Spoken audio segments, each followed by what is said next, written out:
Hello everybody, welcome to Totally Tabled. My name is Shaggy, and today I'm doing a full solo playthrough of Dionysia. In this 1 to 2 player 18 card microgame from Button Shy Games, all of Athens has turned out to watch us put on a grand theatrical festival to honor the god Dionysus. We must impress the crowd to win the playwriting competition as well as the favor of the gods. Keep in mind, this is a prototype of the game, which is currently seeking funding on Kickstarter. If you are interested, check out the link in the description below for more information. Now I went ahead and I got everything set up for a solo game. Well, sort of. The solo mode for Dionysia is contained in a 6-card expansion called Soliloquy. Unfortunately, that is not included in my prototype review copy. So I'll be using an image of the cards, known as tragedy cards, to show you how the solo mode plays. Normally you would shuffle up these cards and place them in a face-down deck next to this shuffled deck of 18 scene cards. You then deal out 3 scene cards, and there you go, you're ready to begin playing.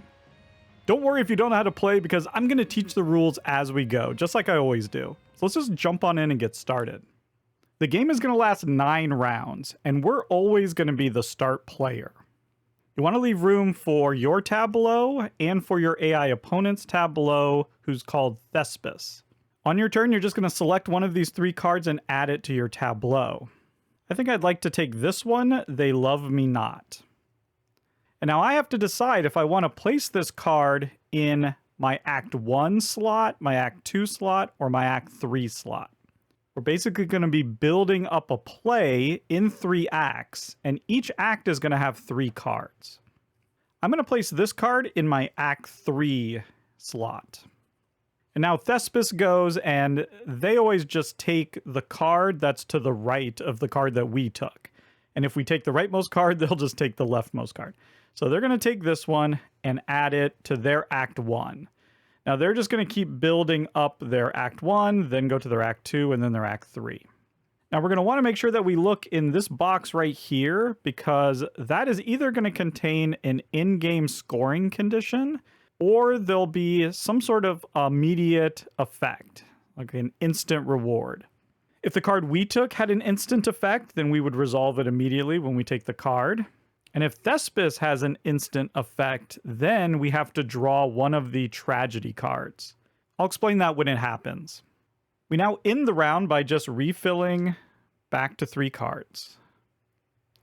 And there we go. We get to go again. We are always going to be first player. We're always going to take first. Keep in mind, if you were playing a 2-player game, then you would switch back and forth each round who gets to select cards first. I think I want to take Forbidden Desires. Characters drawn together and forced apart. I'm going to put this in my Act 1 area. And the reason I want to do that is because if you look here, you'll see that I'll get 2 points if this is my Act 1 key scene. That means if this remains my top card in my Act 1 slot, I'll get 2 points. You can see for They Love Me Not, I'll get 1 point for every skull icon that ends up in my 3rd act. And each of these has a pattern that I can try to create in my tableau for extra points. Here, if I get 3 of these swords, then I'll get a point. And this can be either vertical or horizontal. You'll see how that works as we go along. So now our solo opponent is just going to take the right card, and they're always going to place on top. This is called upstaging. When you take a card, you can either upstage by putting it on top of a card that's already placed, or downstage by tucking it underneath. But they're always going to want to upstage. And we just refill. And here we go. This is our first instant effect card. If we take this card, that will let us immediately swap one of our cards with a card on the stage. And that's, these 3 cards that are available for us to draft. That's the stage. That instant effect is always optional, so you don't have to do that. But we want to be careful, because if our solo opponent gets that card, in other words, if we take Desperate Please, then they'll get to play a tragedy card, which will be bad for us. Luckily, I want that card anyway. So I'm going to take that one And I'm going to place it here in Act 2. At least for now, I like the way that this looks because that gives me these 3, which is a point, and those 3, which is a point. But again, I could always decide to upstage these instead and not keep them as my key cards. So we'll see. Then they're going to take this one, put it right on top like that.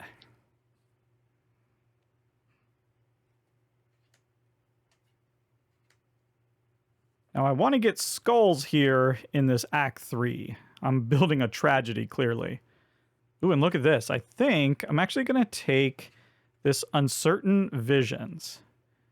Now again, I could tuck it underneath if I wanted, but instead I'm going to play it on top. And this Uncertain Visions card has another instant effect. It says we get to view the top 2 cards of the deck, and then we're going to put one on top and then one at the bottom.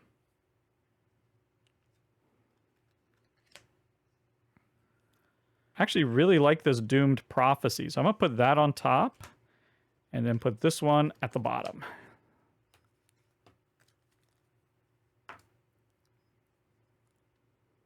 And then because we took the rightmost card, our solo opponent is going to take the leftmost card.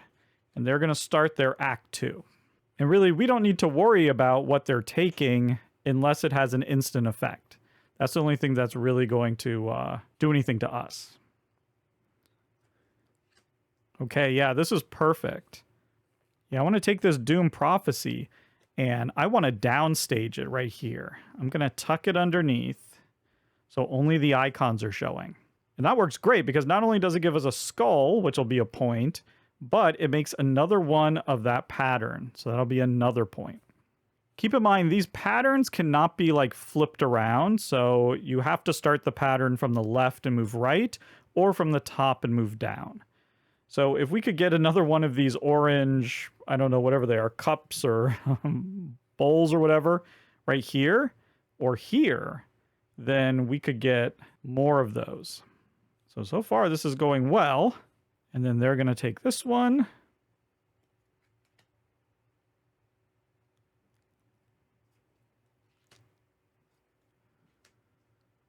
Okay, and speaking of bowls, we have a lot of them. Oh, this has worked out great. I want to get Moral Quandary, and I want to downstage it right here. Because look at that.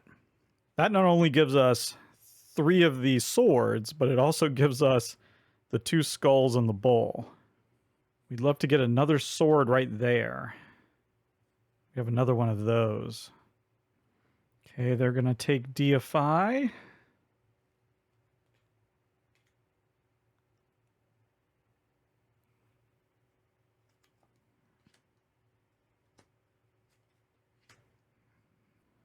This is a hard choice. The 2 skulls would give us 2 points here. That's probably the best we can do. Although this would also be worth 2 points if we put it here. Yeah, that doesn't really matter. I think I'll take this one. Put it right there. That means they'll take this one.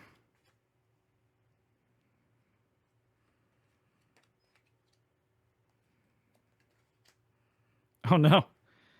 Okay, didn't get what I wanted there. So this Tragic Irony card would let us immediately rearrange the order of some cards in one of our acts. I don't really think I want to do that, at least not yet.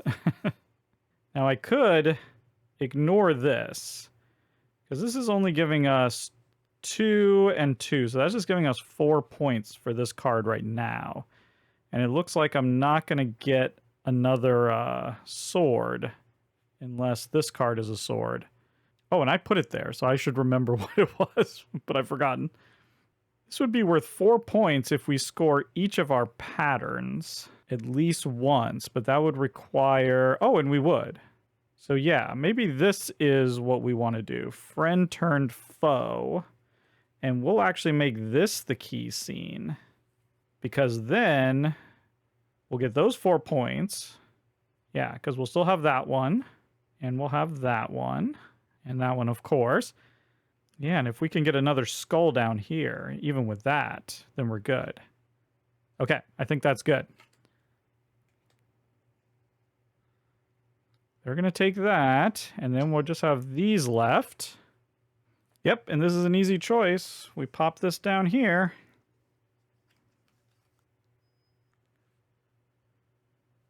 And then they take this one.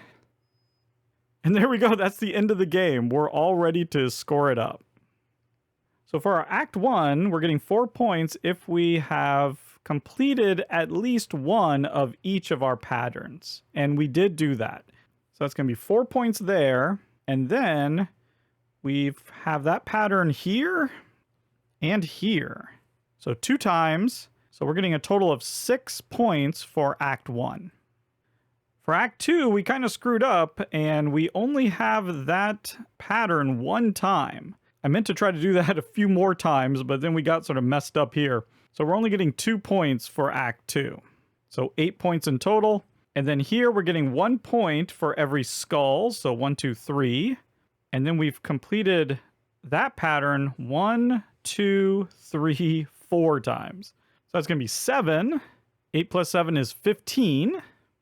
And we're then going to consult the little scoring guide here. And we were 1 away from being decorated with laurels. We were simply acknowledged by the crowd. In order to get all the way up there to the highest scoring level, you'd need to get 20 or more, and then you'd be blessed by Dionysus. So we did a pretty average job there, all things considered.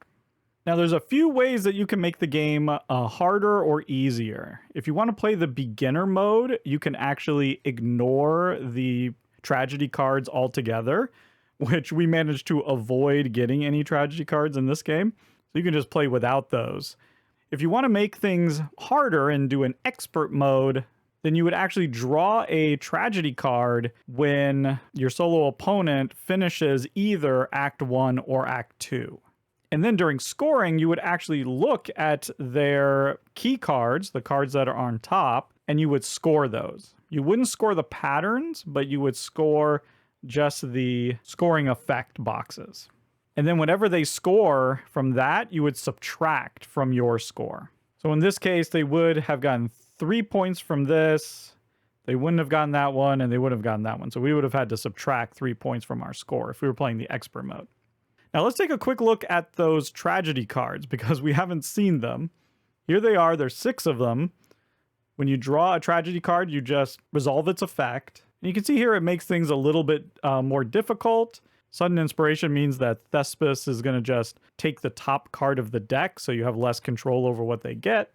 Final Rehearsal means that you won't get to downstage on one of your acts. Hasty Revisions means you have to swap 2 cards, which could be very devastating. So it's things like that. But there you go. That was a complete solo play of Dionysia. If this looks interesting to you, please go check out their Kickstarter page. A link is in the description below. But until next time, thank you so much for watching, and goodbye.